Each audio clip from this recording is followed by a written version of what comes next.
Honeymoon time, you guys. Travel with us from Seattle, Washington to Rome, Italy. This is the longest travel day both Bradley and I have ever done. We've only ever gone to Mexico, so this was a big trip for us. As you guys know, we got married on the 18th, so we took a little over a week to kind of just soak it all in and just relax at home, especially hanging out with the dogs before leaving them again, which, by the way, this will be the longest I've ever gone without seeing my dogs, so I'm very sad about that, but they will be taken care of. All is good, but it is just sad. But we made it through security, and we did have a little extra time before getting on our first flight, so we went into the United Club. We both had a drink and also some food, and then it was time to get on our first flight. This was to Washington, D.C., and this was at 8 a.m. And I always tap the plane for good luck, but this flight was about 5 hours. I got some breakfast, and I was watching The Secret Lives of Mormon Wives, and I don't know if it was the couple drinks I had, but after I ate my food, I passed out through the whole flight, which actually was super nice because I needed some sleep. We landed in D.C., had a little extra time before getting on the other flight, so we went into the lounge again, got some food, another drink, and the food actually was really good. I was surprised. And it was time to board the big plane. This is huge. I have never been on a plane like this, nor have I ever had seats like this. We were in business class. This was the coolest experience. They had so many goodies for you, 2 different blankets, this little pack of just random little things you might need throughout the flight. And there was so much storage space. They had this little cabinet and you could put water, skincare, your headphones, and they also had a divider. So if I didn't want to talk to Bradley, I could just close that. We both got some welcome drinks, and after we took off, they passed out these little snacks. So we had cheese and a salad. I actually thought that was like the dinner, but then this came out. This is salmon with potatoes and asparagus, and then there was even dessert.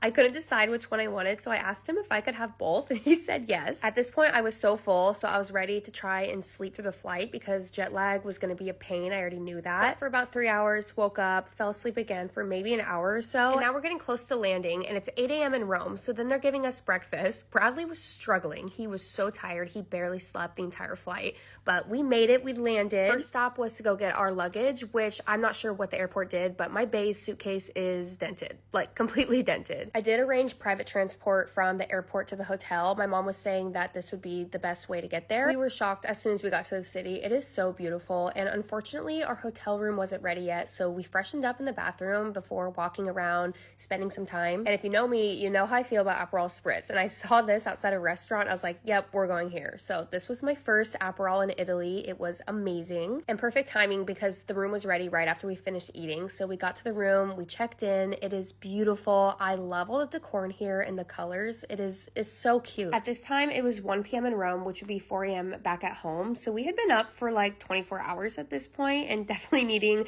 to take a breather and lay down for a second. But I'm so happy that we're here. I can't wait to share more with you. I love you guys.